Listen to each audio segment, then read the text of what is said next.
Welcome to Hairstream TV in NYC. Today's video, Ladies Who Launch, entrepreneurial help for women looking to start their own business. Christy has worn many hats throughout her career so far, and I'm sure there'll be many more to come. Today she's the founder and now CEO of Every Mother Counts. Beyond that, she's a mother herself, a social entrepreneur, she's been a model, a founder of the maternal health organization, and she endured childbirth complications herself. And because of that, was compelled to direct and produce the documentary No Woman, No Cry about maternal health challenges that impact millions of girls and women around the globe. Every Mother Counts was launched at the same time as an advocacy campaign to heighten awareness about our global maternal health crisis. So while advocacy has certainly remained a key focus, it has evolved into a 501c3 organization investing in programs around the world to ensure all women have access to quality maternal health care. And frankly, my mom was a midwife, so this is really near and dear to my heart. Clearly, she's built an amazing brand over her long career on the modeling side and wove that into many other entrepreneurial ventures. We're going to kick off with just a quick 2-minute video from Every Mother Counts. I think this is almost its premiere. I think you were just cutting and finishing the video when we talked. So I'm going to click here and then we'll go into Q&A.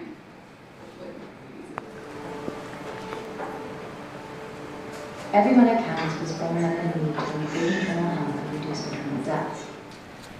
Our team is 9 people, and pretty much, I would say, 85% of them were volunteers before they came on board. There were some people that just sought me out and, I have this kind of experience and you might not need that experience right now, but I'm willing to just, what do you need, and show up. And so really it's that. I think it's your spirit that says, like, I'm gonna help you figure it out, what it is and how I can be useful to you. I feel connected to this issue because it's been personal or just because I wanna do something meaningful and make a difference. And so I would say, part of I'm the oldest person on our team. I'm 47, almost 48. But I have, a team of 22-year-olds to 47, 48, and some of them were interns, and from being interns have moved up into really, really important roles in the organization. And I think to be open to that, it's that entrepreneurial spirit, right? It's like you can't tell on paper if someone will have that, but when somebody is actually there with you every day and sort of open and willing to take that freedom and create something and run with it, I'm super supportive of that. So anyone who's willing to be there and then do the work and prove themselves, and then we'll find a way to make this real and to make it meaningful for you too. Yeah, I think that's great advice. I call it sometimes the try before you buy. Yeah, I would think that look around the things that you're most moved by or most impressed by, and break it down. What are those things? Is it honesty? Is it excitement? Is it adventure? Whatever those things are, and then to think about, okay, those are things that I'm not just attracted to, but I subscribe to. Those are me. And then I think when there's clarity there, then it does sort of, it comes through. It comes through in whatever messaging you do or whatever communication you do. Consistency is also important. I heard that mentioned earlier, and I was thinking the same thing. Without being very strategic or conscious about it, I think one of my biggest successes in my career has been consistency.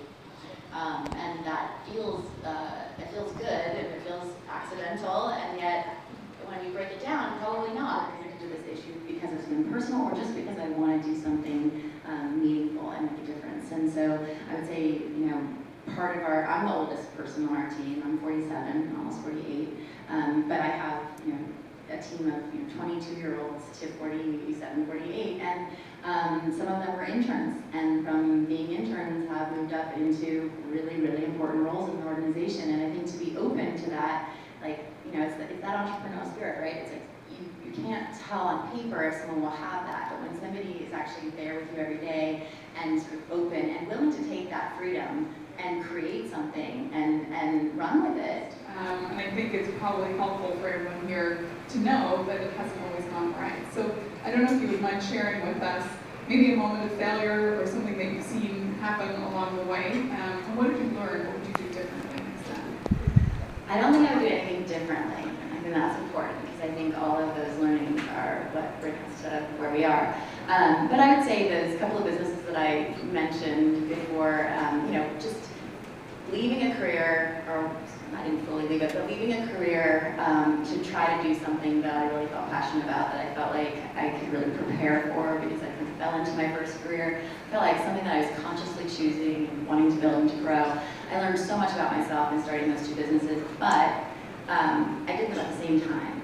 So I studied comparative religion at school and philosophy, and I had a very sort of deep yoga practice. And so my first business ideas were, of course, related to that. So where would I want to spend my time? What would I want to do? And I think because they both sort of started to happen at the same time, one on a very small scale where we had to go out and fundraise constantly, and that was a real drain. And it was a beauty business, so a lot of people had the expectation that, of course, I'm going to be the face of it, of course, I'm going to sell it. And I was really trying to separate myself from my first career. So that was hard, and nobody understood it. And then the other business was yoga apparel line with a much bigger partner, but it was still a subset in a new category. And so that felt great because I had the room and space to sort of build and develop something. And I had support, and I had the funding much, much better. However, you joined Twitter, and I sort of I surprised myself. I didn't do Facebook because I don't know why. I just never did. I thought I just was terrified. So it was a harder leap to make. So the person who had the question about like where do you go in if you've missed something else, it is hard unless you just jump in. And I think I found really quickly that, especially with an issue, what you put in is what you get out. And so with social media, I found that I couldn't possibly be watching maternal health all over the world, but I could learn the various players in the various countries and start to look at those trusted resources and get my information from them and sort of start to curate what I was seeing and maybe simplify it to a point that people could relate to it. And I really built my community that way, and I've met so many friends and so many partners that way. So I've had only really positive experience through it, and then obviously as Instagram came around, that just became sort of a more fun thing to be able to do. And I think like everybody else, it was like, oh, I'm an artist. I also have a creative side that I didn't realize I had. And I found that I just naturally differentiated the two, where Twitter is a lot more directly cause related for me. I definitely think about it as a news resource, but I think about it like it's all health. It's not anything other than that. But Instagram, I feel like I can sort of mix it up a little bit. And so, to take care of myself feels like a very innate thing to do, especially at this point in my life. But I feel like that grows, that increases as you get older. And with an organization that is sort of centered around health, the best way to prevent maternal deaths is to improve maternal health. And so health and fitness and well-being are a part of our ethos as an organization. And then we also do a lot of physical endeavors to kind of create community and also to raise awareness and also raise funds. And so, running or exercising first thing in the morning, I do it for my mental health, I do it for the work that we're trying to do and educate the public, but I also do it because I can't not do it. There's too much responsibility, and I don't know, the downside is that sometimes these practices actually give you more energy and then you just do more. So sleep is still a challenge, right? So it's a woman's challenge, it's a working mother's challenge. But I try, and I know when things are off balance, and I kind of know what I have to do to get it back in check. But it is another priority, I would say. Self has to be a priority, because we can't be our best selves or be good to anyone else if we don't take care of ourselves. Yeah.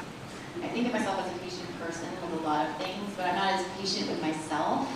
I'm in a little bit of a hurry to get the lesson, to learn, to like.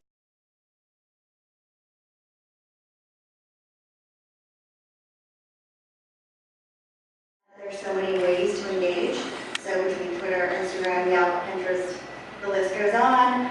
Suddenly you have to really think about your customers in a whole new way and realize that they are people and they're out there for you to talk to on a daily basis. And that can be intimidating, and it can also be really awesome. And how to turn those bad reviews into something good. Piggybacks on what she was just mentioning, but I think it's all about taking those moments and figuring out, instead of being really scared by what could be in front of you, because it's really scary when someone doesn't like something you put your heart and soul into. Of course, that's a scary moment. It's about really being brave and opening yourself up to whatever they have to tell you, and realizing that there's a lesson to learn there, and your brand can be better for it.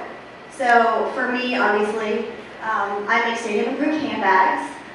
It's rare, but every now and again we'll have a customer who says, oh, there was a spot on my strap. Or, oh, you know, I really wanted red and I got yellow, whatever it is. And it's really about engaging with them and finding out, well, what was it about the red color you didn't like? Or, you know, here's how you can take care of that leather so you don't have spots in the future. And what ends up happening is they become, if you do it right, they'll become a customer for life. They become more engaged because you just spoke to them like a person who cares about what they are feeling, and at the end of the day, that's kind of what customer engagement is all about. So because of that, I think social media really opens us up to being better brands.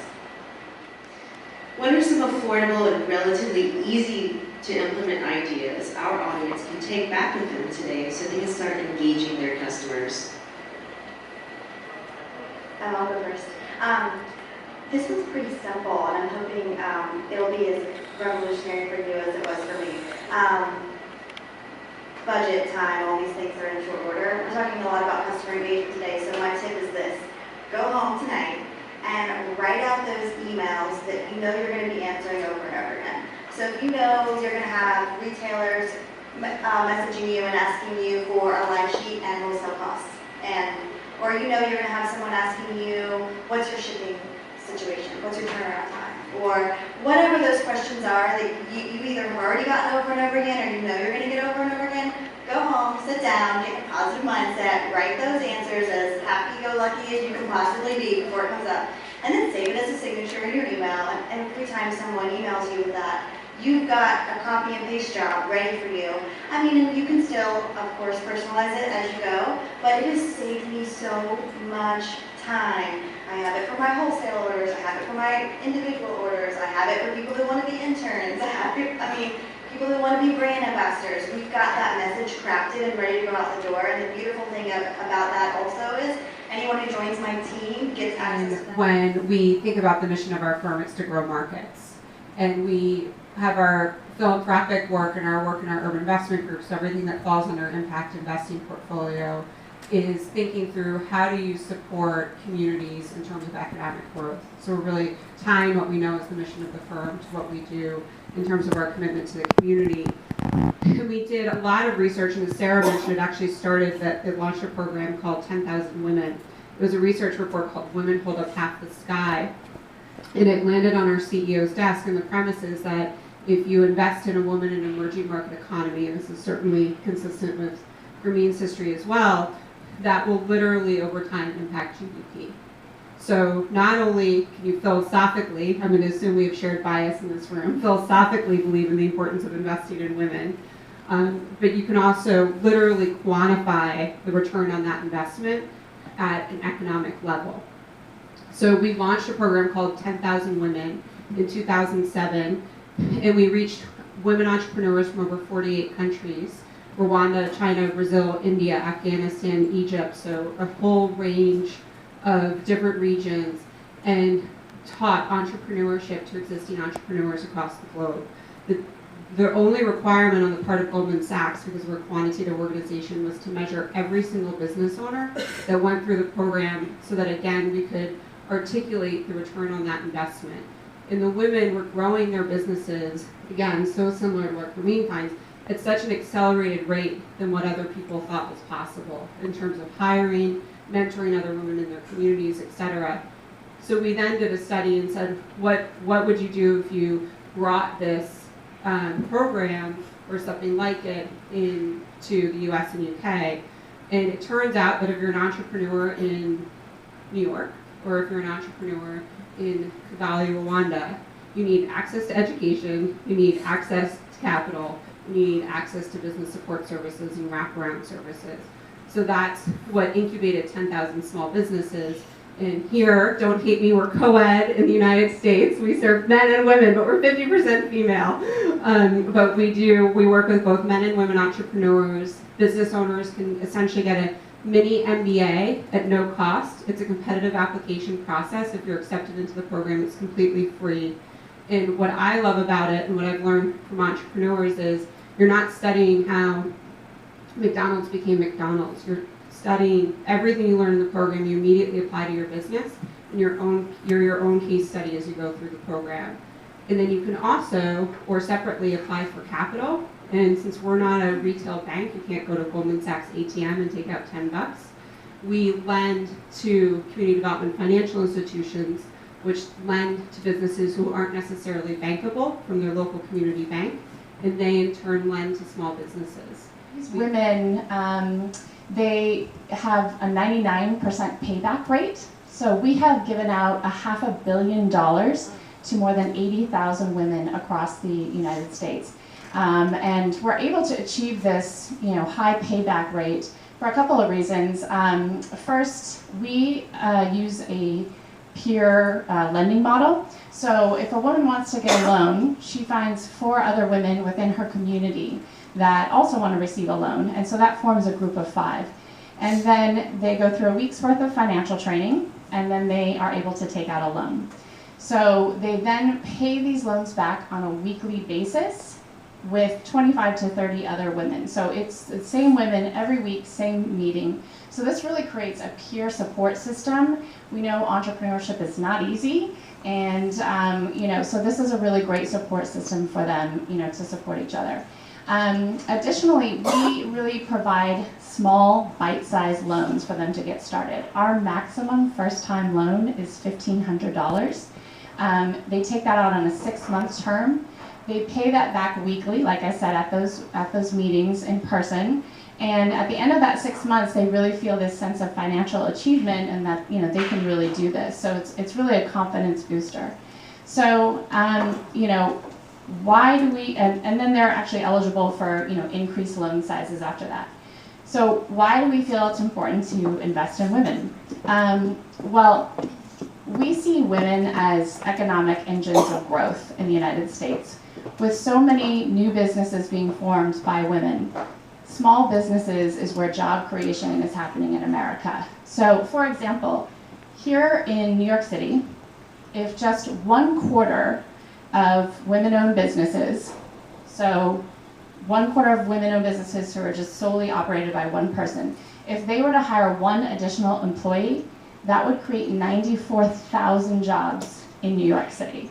That's a lot of jobs. So we just see investing in women as a really smart move to make. Hairstream.tv in NYC. We had a wonderful time today at Ladies Who Launch. I hope you enjoyed this video.